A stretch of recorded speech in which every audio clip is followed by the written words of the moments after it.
আজকে সকাল সকাল অফিস যাচ্ছি, একটু বেশি দেরি হয়ে গেছিল, ওই জন্য আশিস আমাকে ব্রেকফাস্টটা খাইয়ে দিয়েছিল। আজকে উপমাটা যা হয়েছিল না কি বলবো। খাওয়া দাওয়া করে আমরা অফিসের দিকে রওনা দিলাম। আকাশে কেমন মেঘ করে এসছে দেখছো, যখন তখন বৃষ্টি চলে আসবে।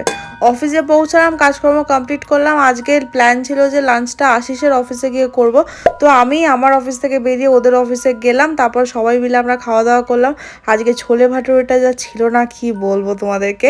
আর সায়ন্তন একটা কেক নিয়েছিল, এটা কাইন্ড অফ মিল্ক কেক, কিন্তু এটা অস্বাভাবিক সুন্দর খেতে, মানে খেয়ে জাস্ট পুরো পাগল হয়ে গেছি। তারপরে খাওয়া দাওয়া করে অফিসে ফিরলাম, কাজকর্ম কমপ্লিট করলাম, বিকালের দিকে অফিস থেকে বেরোলাম। বৃষ্টি পড়ছিল বলে সন্ধ্যেবেলা আবার কারেন্ট চলে গেছিল বলে আমি একটু ঠান্ডা হাওয়া খাচ্ছিলাম।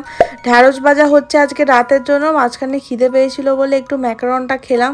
ডোরোবুড়োর সাথে একটু গল্প করলাম। ডিনার ফিনার সেরে একটা ইন্টারেস্টিং জিনিস এসছে। এত বৃষ্টির মাঝখানে আমরা দুটো রেনকোট অর্ডার দিয়েছি, একটা আবার প্লাস্টিক রেনকোট। তো ওটা খুলে দেখলাম। এভাবে দিনটা কেটে গেল। ভিডিও ভালো লাগলে অবশ্যই সাবস্ক্রাইব করে দিও। টাটা।